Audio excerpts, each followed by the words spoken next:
Baik, terima kasih lagi pujiannya. Membangun kita semuanya.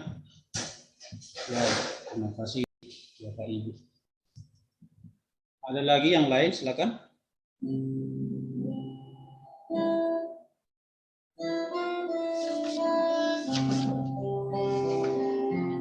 Baik, kalau tidak ada, supaya kita mengumpulkan persembahan pertubuhan kita dalam gedung kita.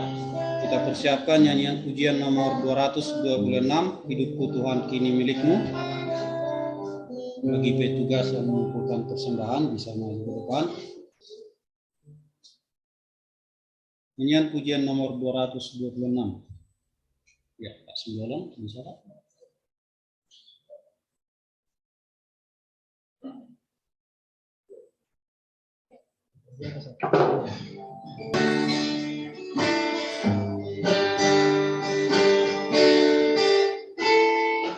Ada lagu dalam hati, ku dengar suara Yesus, jangan takut ku bersertamu, hidupku sentosaku.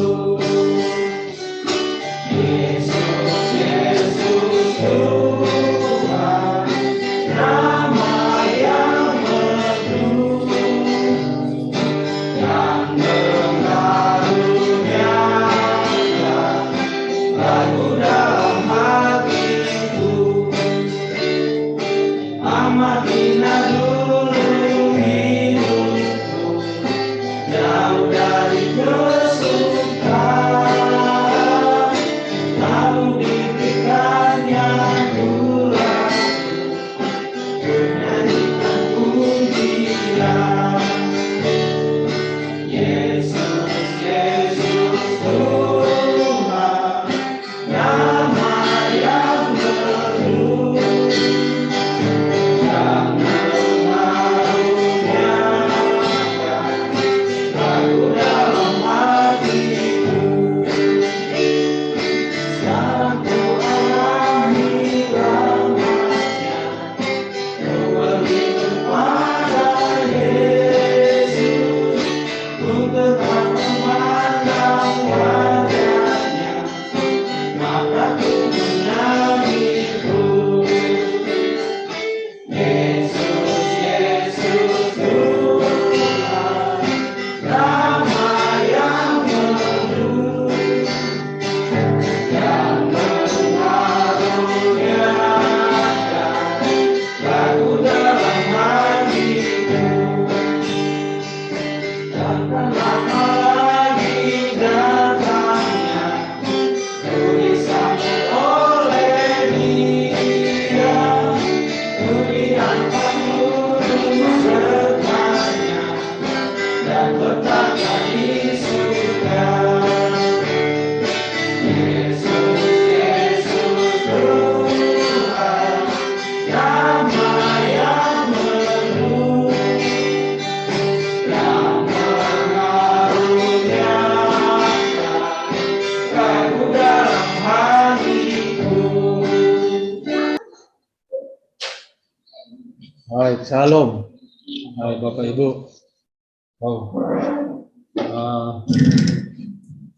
Tema hari ini kan berhubungan dengan bahagia. Mana caranya menciptakan bahagia?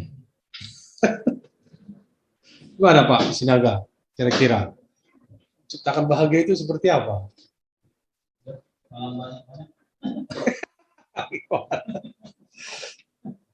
Aduh. Gimana Pak Perdusi? Menciptakan bahagia itu seperti apa? Pikiran positif. Kalau Pak Simbolon?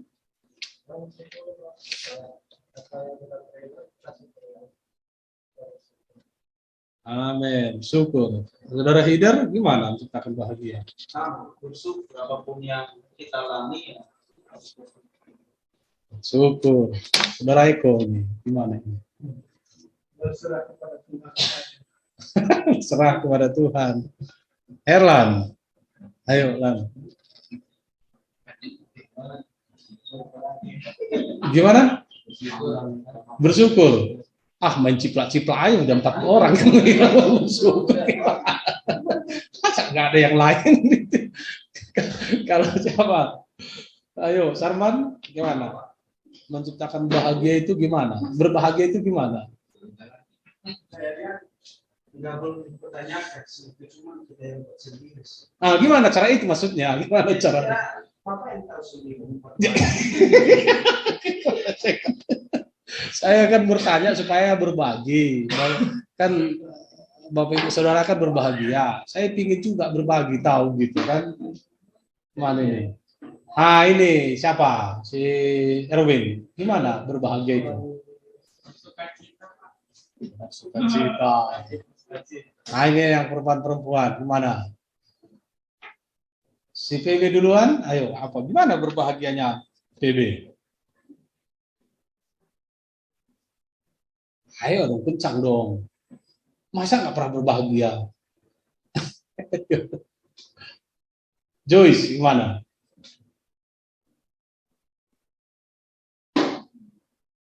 Gimana? Kamu berbahagia, ceritakan dulu. Gimana sih kok bisa berbahagia? Ibu Lisna nih. Gimana berbahagia?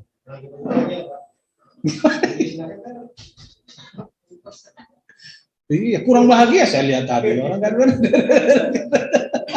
Orang kan diharapkannya kemarin malam kami makan di luar nggak ada duit, kan bingung gimana bahagia.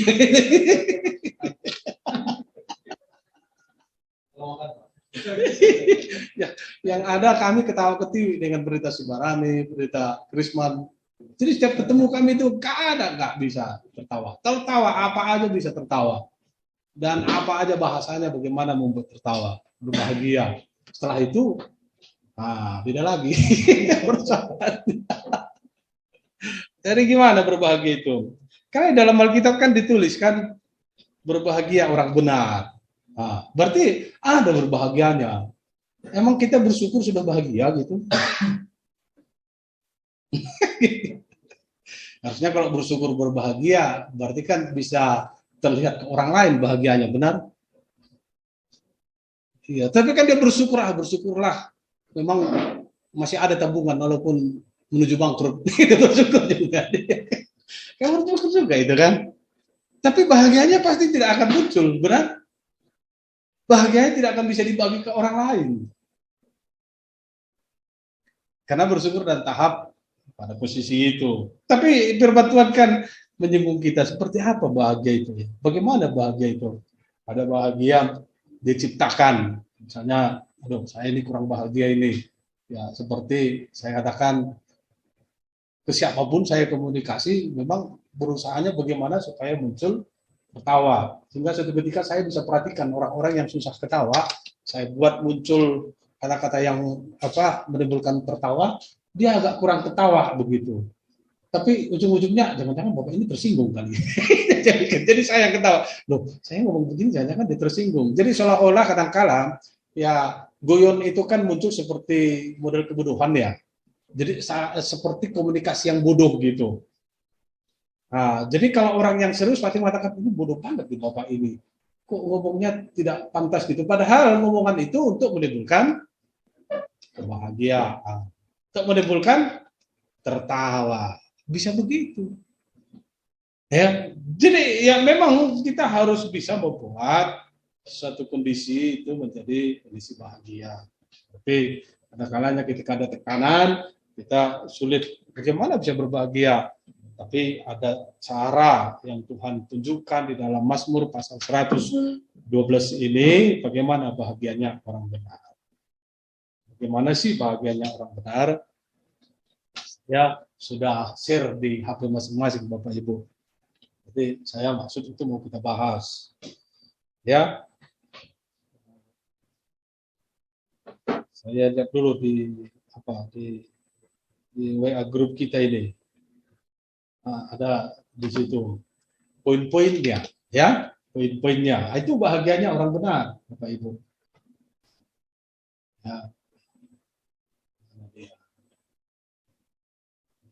Jadi Bapak Ibu harus baca itu, Bapak Ibu harus renungkan supaya berbahagia kita. Kalau kita tidak ada apa, masukan dari firman Tuhan, ya kita akan menciptakan kebahagiaan, dan kadang-kadang kebahagiaan yang kita ciptakan itu belum tentu terwujud, ya. Tapi kalau kita sudah tahu dari firman Tuhan bagaimana bahagianya, saya percaya kita bisa apa ya, bisa menikmatinya, ya. Tuh, bahagialah untuk Tuhan. Nah, itu banyak sekali bisa judul kita pikirkan, Bapak Ibu, bagaimana kita merenungkan apa kata ataupun apa maksud atau tujuan daripada bahagia yang dimaksud oleh firman Tuhan. Jadi kalau di situ dikatakan, siapa sih yang tidak mau berbahagia? Siapa sih yang tidak mencari bahagia? Ya, kebahagiaan. Siapa sih yang tidak mau ada hari bahagia? Apakah kita pernah merasakan ketika kita mau coba mencari bahagia, namun dalam acara itu tiba, tapi rasanya kita tidak bahagia? Bisa ya? Acara kita mau menciptakan bahagia, kita bikin perayaan ulang tahun, tetapi di hari ulang tahun itu tidak bahagia gitu. Acaranya jalan, orang-orang berbahagia, oh mantap, selamat. Tapi rasanya dia tidak bahagia. Kenapa? Acara ini utang banyak. Ya kan, setelah nanti selesai acara ini, gimana cara bayarnya ya? Kumpul nggak? Gitu kan? Jadi susah bahagianya, benar? Berat bahagianya ketika kita mau hari itu, hari memang benar berbahagia, namun di dalam acara, di situasi itu kita sebenarnya tidak bahagia. Kenapa? Karena memang kita tahu itu adalah prinsip daripada bahagia yang dimunculkan dunia, benar? Iya kan? Karena itu bahagia yang dimunculkan ataupun dilahirkan oleh dunia. Benar kira-kira? Karena itu kita lihat bagaimana bahagianya berdasarkan firman Tuhan. Nah, begitu ya. Mungkin nanti akan melebar kemana untuk memahami ayat demi ayat itu. Bapak Ibu, ini menjadi renungan yang kuat seharusnya bagi kita. Bagaimana berbahagia itu, ataupun berbahagialah untuk Tuhan. Ya, ada 2 poin saja di situ dalam ayat itu yang saya lihat garis besarnya. Yang pertama, bagaimana kita harus berbahagia dan seperti apa orang yang berbahagia itu di hadapan Tuhan. Dan harusnya bahagia orang benar di dunia ini seperti apa? Yang pertama adalah takut akan Tuhan dan suka segala perintahnya. Takut akan Tuhan itu berarti menghormati Tuhan. Menghormati apa yang disediakan Tuhan. Bapak Ibu, setiap manusia itu bisa membuat Tuhannya sendiri, benar? Ya. Apakah dia bertuhankan gaib? Maka dia akan mencari kebahagiaannya di situ. Apakah dia bertuhankan roh-roh di angkasa ataupun roh-roh di hutan atau di kayu, maka dia akan berbahagia di situasi itu. Benar? Kira-kira begitu? Kalau Tuhannya nenek moyangnya, maka dia akan mencari kebahagiaan di situ. Benar? Kira-kira benar? Kalau kuburan menjadi Tuhannya, maka dia akan mencari kebahagiaan di kuburan. Mencari, bawa sesuatu ke kuburan, dan dia bahagia untuk memberikan makanan itu di kuburan itu. Itu kebahagiaan yang dimiliki oleh setiap manusia di dunia ini, dan itu dimunculkan karena membuat sesuatu menjadi lebih unggul dari dirinya. Ya, itu kebahagiaan. Karena dia merasa ada rasa takut di situ. Tapi bagaimana kalau kita misalnya memikirkan takut kepada Tuhan itu? Dan itu adalah akibatnya bahagia, atau itu adalah memang menimbulkan kebahagiaan bagi kita? Seperti apa kita takut kepada Tuhan? Ya, berarti samalah seharusnya yang kita perbuat seperti kepada orang lain ataupun dunia ini. Kalau kita misalnya karena takut, kita menghormati seseorang, Kalau misalnya kita kena takut pada kondisi, situasi, ataupun tempat di mana kita berada, terus kita menghormati lokasi itu. Kalau kita misalnya takut kepada hutan, kita menghormati hutan itu. Kalau kita misalnya takut kepada benda-benda lain, maka kita akan menghormati benda itu juga. Sama halnya dengan ketika kita mau takut kepada Tuhan, kita menghormati Dia. Kita akan tunjukkan bagaimana kita cara menghormatinya. Benar? Dan kita akan berbahagia di situ. Bapak Ibu, siapa yang bisa menceritakannya seperti tadi? Tidak bisa, kan? Kalau saudara Saman bilang, ya memang diri sendiri yang tahu gitu. Tapi diri kita itu melakukan enggak? Dengan cara sikap takut akan Tuhan itu. Kalau bahagia kita itu bahagia yang benar berdasarkan dari Tuhan. Kalau bukan berdasarkan dari Tuhan, kita bisa lakukan. Bisa ada orang bahagianya kalau dia ya di hari ibadah itu ngobrol-ngobrol saja, di hari ibadah itu ya lihat YouTube saja, di hari ibadah itu ya bisa melakukan kegiatan pekerjaannya. Memang itu bahagianya. Dan itulah sumber kekuatan bagi dia untuk bahagia, karena dia takut kepada hal itu. Kalau dia tidak kerja hari Minggu, dia merasa ya nanti kebahagiaan kedepannya akan direnggut oleh kekurangan. Itu kan suatu penyembahan sebenarnya, takut akan Tuhan itu. Bapak Ibu, ya. Dan itu harus jujur kita melakukannya kepada apapun. Kalau kita sudah diajari sejak dulu, kita akan menghormati situasi ini dengan cara melakukan ritual, maka kita akan lakukan itu. Sebab apa? Kita diajari di situ untuk kita takut. Dan ketika kita tidak melakukan itu, kita tidak berbahagia. Tapi ketika kita melakukan ritual itu, kita akan bahagia. Namun dalam firman Tuhan yang kita lihat di sini, bagaimana seseorang berbahagia? Kalau dia takut kepada Tuhan. Takut kepada Tuhan seperti apa? Berarti takut kepada yang tidak kelihatan itu. Kalau takut kepada yang tidak kelihatan, berarti apa yang Tuhan sudah ajarkan bagi kita, berdasarkan firman Tuhan, kita lakukan. Beribadah, patuh kepada firman-Nya dan melakukannya. Ya kalau panjang lebar diberitahukan kan beberapa hal yang harus kita patuhi sebenarnya. Sebenarnya yang paling sederhana sekali, sedikit kita tahu perintahnya, kita melakukannya dengan setia. Itu menunjukkan bahwa itu takut akan Tuhan. Sudah pasti, saya pastikan, dia berbahagia. Bapak Ibu. Dia berbahagia. Bapak Ibu. Ya, sangat berbahagia. Tapi ketika ada hal-hal yang membuat kita tidak melakukan sebuah pekerjaan yang baik menurut manusia, namun ada halangan, ya kita juga pasti berbahagia. Karena memang halangan itu yang membuat kita tidak melakukannya. Halangan yang tentu bukan halangan yang dibuat-buat. Tapi kalau halangan itu kita buat-buat, saya pikir tidak berbahagia orangnya. Itu pasti akan berusaha menutup sesuatu yang membahagiakan dia. Sebenarnya itu adalah suatu bahagia yang semu untuk menutupi kebahagiaan yang sebenarnya. Ya. Tapi takut akan Tuhan, apa yang kita lihat, apa yang kita dengarkan dari Tuhan, kita berusaha melakukannya. Dan yang kedua itu katakan adalah dan mendengarkan ataupun melakukan firman-Nya. Ya. Suka segala perintahnya. Jika kita akan melihat maksud Tuhan terhadap diri kita, takut akan Tuhan itu terjadi, kan muncullah akibat daripada kebahagiaan itu. Angkatan anak cucunya akan diberkati Tuhan. Anak cucunya akan diberkati Tuhan. Memang sulit juga kita bisa artinya prediksi apa yang terjadi ke depan dengan anak-anak kita, benar?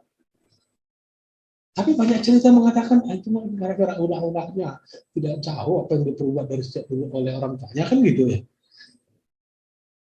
Oh, tapi kan ada pertobatan ya, puji Tuhan kalau misalnya orang tuanya tidak takut akan Tuhan, namun anaknya ada pertobatan. Tapi kan orang tuanya yang tidak takut akan Tuhan itu tidak memiliki kebahagiaan, benar? Yang bahagia adalah anaknya, benar? Yang harusnya ketika kita mengetahui bagaimana supaya berbahagia di dalam Tuhan, berarti kehidupannya takut akan Tuhan dan suka dengan perintah Tuhan, maka dia akan menyaksikan anak-anaknya menjadi sumber kebahagiaan bagi dia. Benar? Yang harusnya itu yang kita bayangkan ke depan. Perjuangan bahwa kita letakkan kehidupan kita itu akan diciptakan Tuhan di masa depan, bagaimana anak saya akan menjadi sumber kebahagiaan juga bagi saya. Oleh karena apa? Memang perbuatan kita yang saat ini apa? Di hadapan Tuhan. Saya kan tidak tahu Pak, yang besok itu seperti apa. Ya memang, kita tidak tahu. Saya juga berpikir dulunya mau menikah bingung, gimana nanti menikahnya? Seperti apa ya? Ternyata jangan begitu saja, benar. Dan semuanya bisa menimbulkan kebahagiaan bagi kita. Ya. Dan kita lihat yang berikutnya ayat itu juga sampai ayat 3 itu, harta dan kekayaan serta kebajikan tetap dalam dan dari rumahnya atau dari rumahnya. Bapak Ibu, kita baca, lihat ini. Mazmur 112. Haleluya, berbahagialah orang yang takut akan Tuhan, yang sangat suka kepada segala perintahnya. Anak cucunya akan perkasa di bumi, angkatan orang benar akan diberkati, harta dan kekayaan ada dalam rumahnya, kebajikannya tetap untuk selamanya. Ini kan diawali dengan takut akan Tuhan. Maka poin 2 dan 3, ayat 2 dan 3 itu terjadi bagi mereka. Dan itu proses dalam kehidupan kita untuk takut kepada Tuhan itu. Proses apa yang kita tunjukkan dalam kehidupan sehari-hari itu. Apakah itu akan merubah kondisi kita ataupun situasi kita? Belum tentu. Tetapi apakah nanti ayat 2 dan 3 ini terjadi kepada kita? Saya amini, karena ini adalah firman Tuhan. Sebagaimana kita tunjukkan kesaksian kita takut kepada Tuhan itu, maka itu akan membuktikan di kemudian hari buah yang ditunjukkan bahwa anak keturunan kita akan hidup baik dan harta kekayaan serta kebajikan tetap dalam rumahnya dan dari rumahnya. Setiap orang kan melakukan pekerjaan di dunia ini itu kayak diharapkan, benar? Tapi ada jalur. Ada jalurnya korupsi, ada jalurnya yang tidak korupsi, benar? Ada jalur yang tidak benar, ada jalur yang benar. Tapi apakah akhir-akhirnya semua ketika jalur yang benar dan jalur yang salah itu membuktikan mereka berbahagia? Saya percaya dalam firman Tuhan. Bahagianya kesemua itu berbeda-beda. Memang ada juga bahagia yang ditimbulkan oleh dunia, benar. Tapi ada juga bahagia yang ditimbulkan oleh firman Tuhan. Dan kebahagiaan di dalam firman Tuhan itu memang nilainya ada di surga. Namun kekuatan yang dimiliki sebagai pribadi yang dibahagiakan Tuhan di dunia pasti bisa dinikmati oleh orang lain. Pasti bisa ditujukan. Dan pasti memang bisa menjadi pengaruh yang baik bagi orang lain.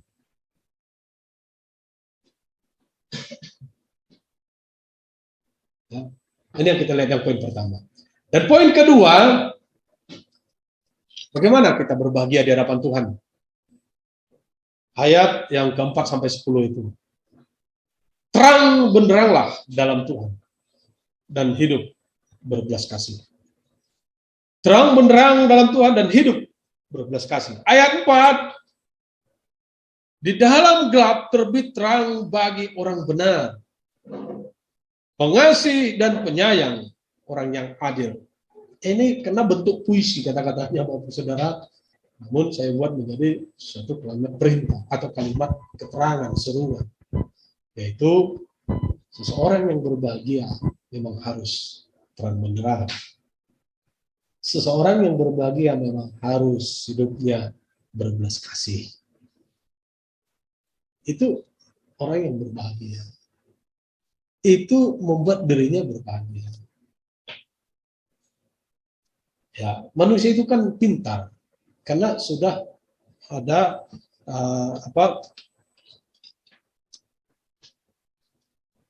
masa ya sudah ada obatnya, pengetahuan yang baik dan yang buruk. Ya, setiap manusia kan memiliki pengetahuan yang baik dan yang buruk, benar. Dia memperhitungkan bagaimana keburukan bisa terjadi ketika dia melakukan kesalahan.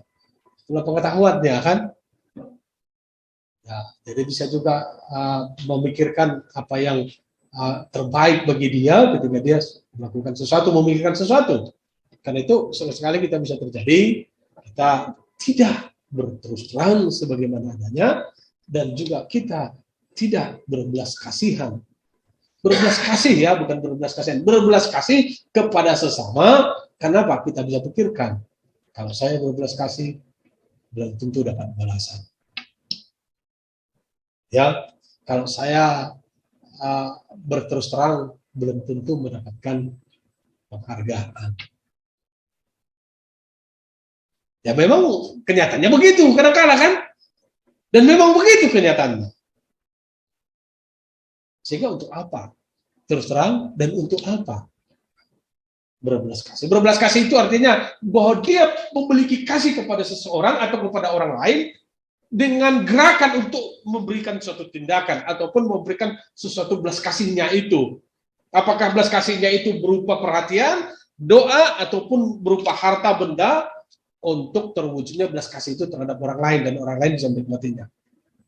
Ya, itu berbelas kasih. Kemudian keterus terangan itu apa yang kita bisa beritahukan.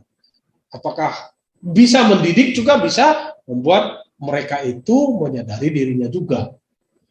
Walaupun keterus terangan kita itu juga merugikan kita.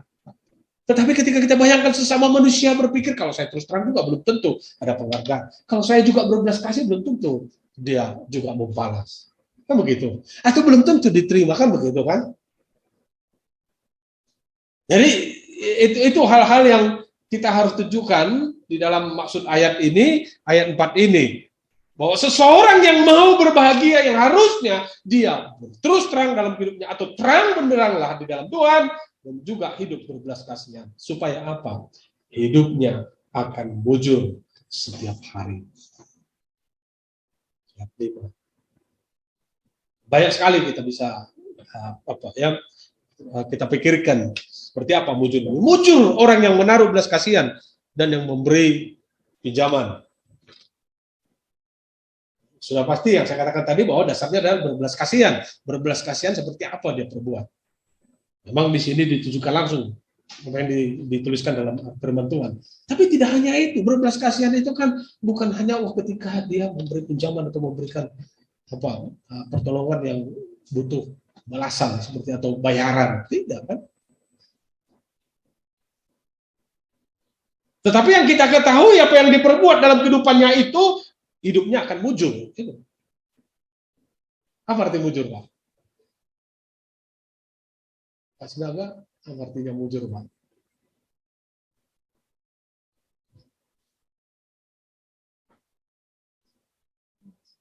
Iya, apa? Siapa yang tahu? Pak? Sebelum? Ya? Beruntung, terus apa lagi? Lancar. Apa lagi? Sukses. Kata mujur ini banyak sekali. Itu luas pengertiannya. Tetapi kan kita lihat di situ bukan berarti bahwa ya berarti disetujui dong rentenir. Tidak juga. Iya kan? Karena itu ya mencekik juga gitu ya. Tapi kelihatannya wah, semua baik-baik. Artinya semua kelihatannya orang yang suka meminjamkan sesuatu hidupnya mujur gitu. Tapi rupanya meminjamkan ini pun kalau berlebihan hidup keluarganya menjadi tidak mujur ya. Jadi tidak menentukan. Karena saya lihat juga ada beberapa teman seperti itu. Karena berlebihan membuat orang menjadi sengsara jadinya. Iya kan? Ya kalau sudah begitu kan bukan firman Tuhan, karena firman Tuhan juga mengatakan janganlah meminjamkan katanya ya. Allah membukakan duit kan begitu. Firman Tuhan juga melarang itu. Tapi ternyata sudah melebihi itu. Tapi secara kehidupan sosial masyarakat, orang yang melakukan ayat 5 ini memang hidupnya mujur, Bapak Ibu.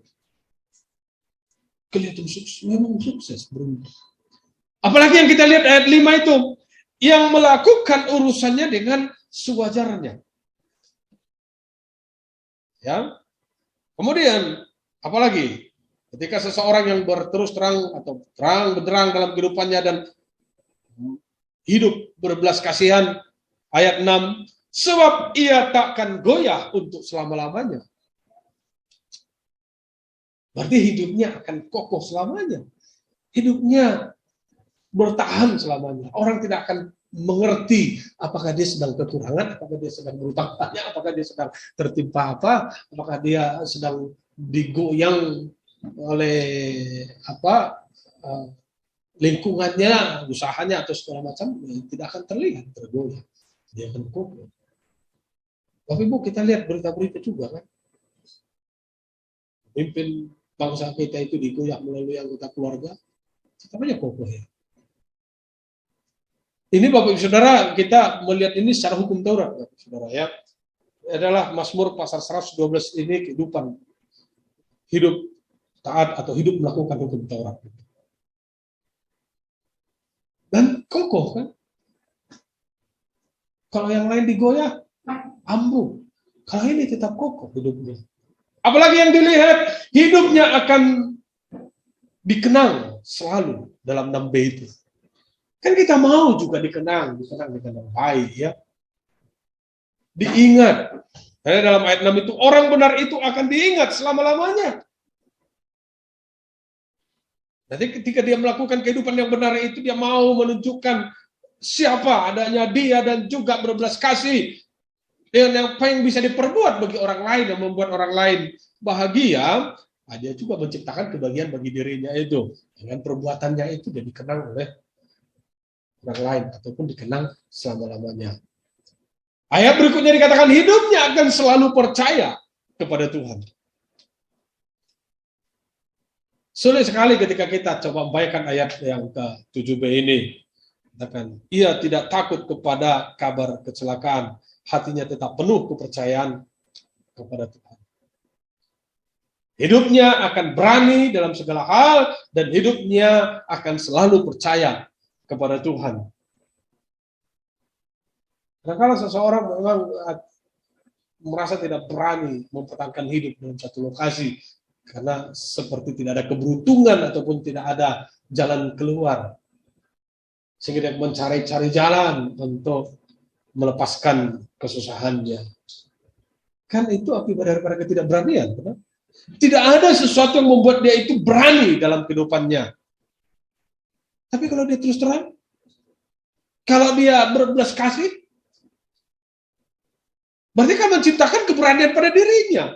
Seperti apa sih seseorang berterus terang? Ya berterus terang, memang adanya dia dan butuh pertolongan dan segala macam sesuatu, kan begitu. Ya lain hal kalau misalnya Tuhan tidak buka pintu atau belum buka pintu untuk pertolongan itu terjadi, kemudian dia berbelas kasih. Berbelas kasih itu kan bukan berarti bahwa kita itu tidak melakukan apa yang orang harapkan. Yang harusnya berbelas kasih itu ya tidak melihat diri kita, tapi kita bisa melakukannya dan kita melakukannya untuk orang lain. Benar? Tidak melihat bahwa saya ada posisi di sini supaya saya bisa menolongmu. Tidak melihat bahwa saya harus ada di kondisi begini supaya saya bisa menolongmu. Tidak begitu. Yang berbelas kasih bahwa orang bisa mengharapkan kita menolong, maka kita hadir untuk menolong. Sebagaimanapun dan apapun sedikit banyaknya kita bisa perbuat bagi orang lain. Dan itu kan berbelas kasih. Bukan melihat kondisi kita yang sudah sanggup menolong dia. Tapi bagaimana melihat dia bisa tertolong sebagaimana kita bisa tolong. Dan itu menciptakan kebahagiaan bagi kita. Menciptakan keberanian pada diri kita. Dan menciptakan kepercayaan kita kepada Tuhan dalam segala hal. Dan ayat 5 dan 9. Hidupnya akan penuh kebajikan pada orang banyak. Ya, hidupnya akan penuh kebajikan pada orang banyak. Kalau kebajikan kan itu berarti suka memberi, suka berbuat baik, suka menunjukkan dirinya berarti bagi orang lain. Ya, bajikannya artinya berbagi dirinya, berbagi sesuatu yang dari dirinya kepada orang lain. Dan itu akibat daripada dia terus terang benderang. Itu akibat daripada dia ada berbelas kasihnya. Maka dia bisa melakukan di ayat 5 dan ayat 9. Dikatakan, ia membagi-bagikan, ia memberikan kepada orang miskin. Kebajikannya tetap untuk selama-lamanya. Tanduknya meninggi dalam kemuliaan. Bapak, Ibu, Saudara, saya mau coba membawa kita merenungkan ini dengan sederhana. Dua poin ini, Bapak Ibu, sebenarnya kan kehidupan sehari-hari kita. Memang ketika kita membayangkan bagaimana sih Pak, saya melakukan takut akan Tuhan itu. Padahal posisi saya itu mau belajar lagi. Tapi kan di dalam kehidupan belajar kita itu kan begitu kita bersungguh-sungguh melakukan, kita mau belajar takut kepada Tuhan itu kan sudah menunjukkan bahwa kita takut akan Tuhan. Belajar seperti apa? Kan belajar. Saya hanya terbayang begini. Kalau saudara Sarman, ini setiap hari ini saya datang terus, puji Tuhan. Tapi mungkin dalam tafsiran saya, ini tak ngerti pergumulan saya, betapa beratnya hidup ini, kan gitu kan? Sebenarnya itu tidak harus kita bayangkan untuk menghakimi dia. Tapi memang masa posisi kita bisa saja belajar panjang untuk melakukan itu. Siapa sih yang tidak mudah putus asa? Seperti seolah-olah saya tidak ada gunanya melakukan itu. Seolah-olah saya tidak ada buahnya. Saya lihat saya semakin setia, semakin sulit. Saya semakin coba belajar bagaimana saya mendengar Tuhan itu rasanya semakin sulit. Siapa sih yang tidak tertekan dengan putus asa? Semua kita tertekan itu, Bapak Ibu. Mau dia pendeta, mau dia apapun. Tapi dalam tokoh-tokoh Alkitab mengatakan, mereka itu selalu dapat buah daripada hasil perbuatan itu. Itu kan tuntutan daripada kesetiaan kehadiran misalnya. Bagaimana dengan kesetiaan bahwa Bapak Ibu sudah punya potensi dan bisa melakukan pekerjaan membantu pelayan? Setia nggak melakukannya? Siapa yang kita salahkan kalau kita itu kurang setia? Oleh karena kita berputus asa, aduh ini beban sakit badan saya, biarlah tidur aja. Nggak pernah ada harganya. Saya bolak-balik saya begini, mana pernah dihargai Pak Pendeta, bahkan dikatakan terima kasih pun tidak. Siapa sih yang tidak melakukan? Siapa sih yang tidak ditantangi dengan putus asa itu? Tapi apakah kita ada di situ takut akan Tuhan? Apakah memang kita takutnya ataupun takutnya itu menghormati mereka yang menghormati kita yang sedang melakukan tugas. Sedangkan kita bisa berbuat itu loh Bapak Ibu. Bisa. Siapa sih yang itu? Siapa yang di sini misalnya batuk pilek, tiba-tiba dia punya panggilan telepon, Pak, ini tolong Pak datang bawa barang, ambil barang ini dari sini, bawa ke sini, akan ada komisi 50 juta. Sebatuk apapun dia akan pasti datang. Benar? Karena di dalam potensi kita ini memiliki kekuatan yang dalam yang bisa dikeluarkan. Siapa di sini misalnya tiba-tiba dia dikejar-kejar harimau di hutan, bisa pagar 5 meter pun bisa dilalui kan? Itu ditabrak hancur gitu atau diangkat. Karena di dalam diri kita ini kita bisa melakukan itu. Terus bagaimana cara kita menghormati Tuhan yang kita takutin itu? Kalau kita hanya menempatkan hormat takut kita kepada Tuhan sebatas kehadiran, namun potensi kita tidak tunjukkan, tidak memunculkan untuk mengembangkan kerajaan Allah itu, terus kita mau ambil apa? Apakah kita nanti berharap keturunan kita itu harta dan benda itu menjadi milik kita? Tidak bisa. Kenapa? Karena itu firman Tuhan katakan. Ketika dia melakukan, ketika dia takut akan Tuhan dan suka akan firman Tuhan, dan dia suka itu berarti melakukannya, berarti ada 2 upahnya kan? Anak keturunannya, angkatan anak keturunannya, dan juga harta benda ada di rumahnya. Bahkan dia menjadi berkat dari rumahnya. Begitu Bapak, ya memang begitu. Kalau misalnya kita hanya berkebayangnya begini-begini saja, ya berarti masih ada yang kita abaikan dalam hidup kita ini. Cara menghormati Tuhan itu. Bapak Ibu, saya sarankan bukan menghormati. Mereka bisa dihormati. Orang tua memang dihormati yang lebih tua. Tetapi akan berbuah hebat bagi kita ketika kita menunjukkan kesungguhan kita menghormati. Tidak ada orang yang bisa menghalangi kita kalau kita tunjukkan hormat kita kepada Tuhan dengan membangun kerajaan. Tidak ada yang bisa menghalangi. Dan kita akan berbahagia. Kita akan berbahagia. Karena banyak sekali bisa kita berbuat untuk melayani Tuhan. Apa itu? Kita bawa jiwa di sini, domba beranak domba. Apakah kita menyenangkan pendeta? Tidak, kita menyenangkan Tuhan. Kan kita takut akan Tuhan dan menghormati Dia. Hanya yang pertama, bahwa bagaimana cara kita benar-benar memikirkan untuk sungguh-sungguh melakukan hormat itu kepada Tuhan supaya kita akan semakin berbahagia. Kita tidak akan dibuatnya dalam segala tantangan dunia ini untuk tidak menunjukkan kebahagiaan kita. Tetapi kita akan berbahagia dengan kondisi apapun. Yang kedua, saudara, yang kedua tadi, saya mau kita merenungkan dengan sederhana. Bagaimana seseorang bisa bekerja sama itu? Kalau bukan dia menunjukkan siapa dirinya, benar?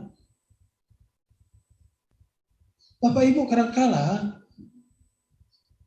orang yang tertekan dengan kesendiriannya baru dia akan bisa berterus terang dan membuat dirinya itu bagaimana bisa bekerja sama dengan orang lain, benar?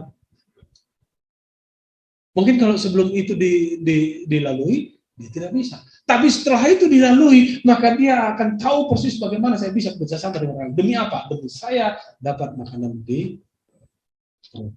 Demi saya bisa berkarya. Demi saya bisa mendapatkan bayar kontrakan, kan begitu. Tapi kalau hidupnya masih diperhatikan, dimanja, bagaimana ya? Dia bisa menggunakan potensi itu. Sedangkan firman Tuhan katakan di sini, kalau kita orang terang benderang dan berbelas kasih, berarti kan sudah terbuka potensi kita, men.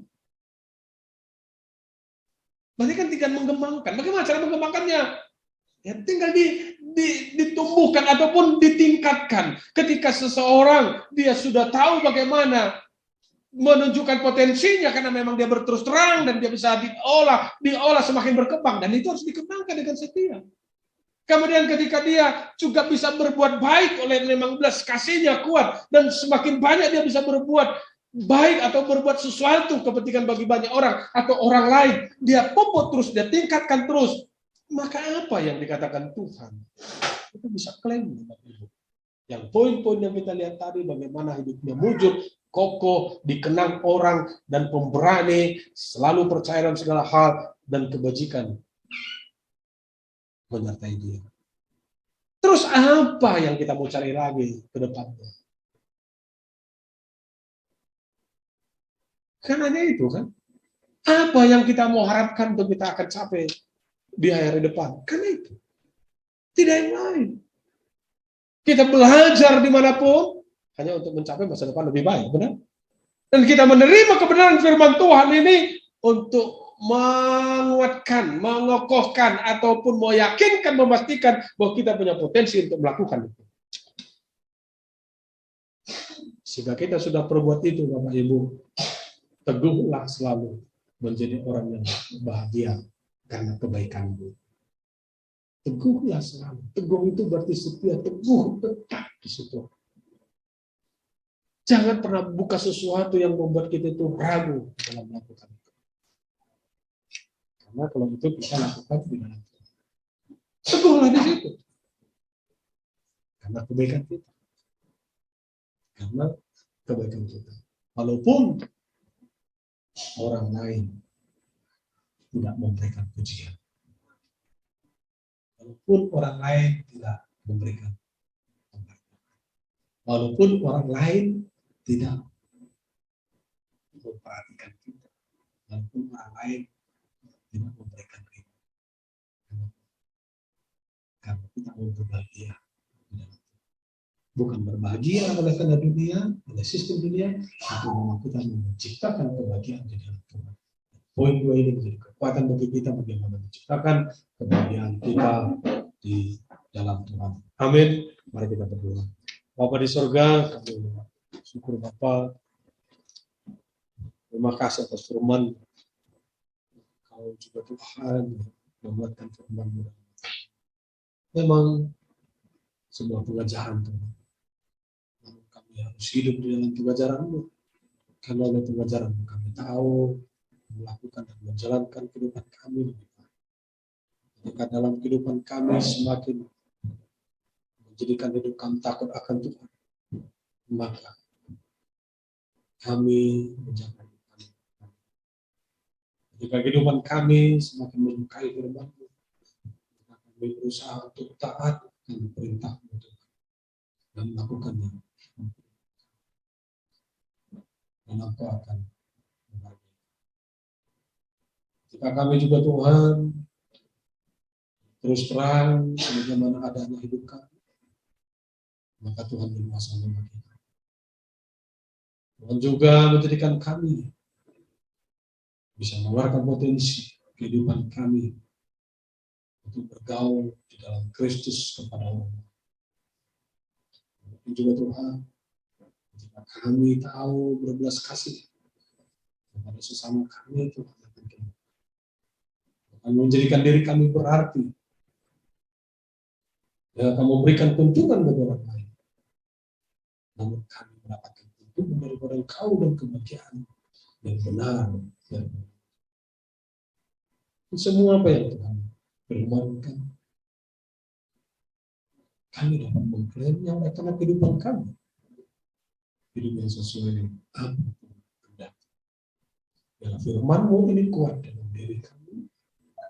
Semakin berbuah dan menjadi berkat. Di dalam nama Tuhan Yesus Kristus, kami berdoa dan bersyukur. Amin. Baik, Bapak Ibu, mari bangkit berdiri. Kita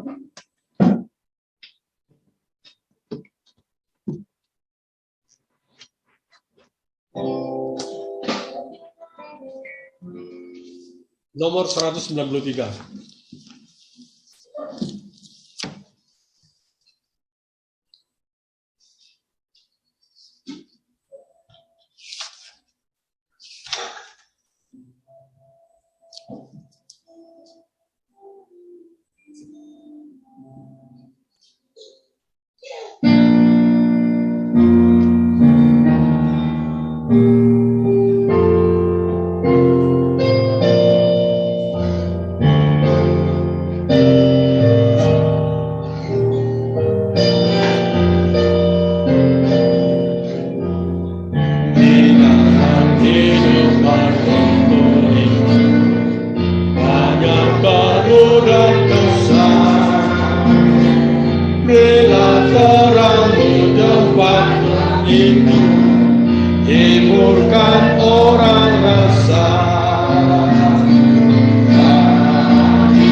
That you'll never be lonely.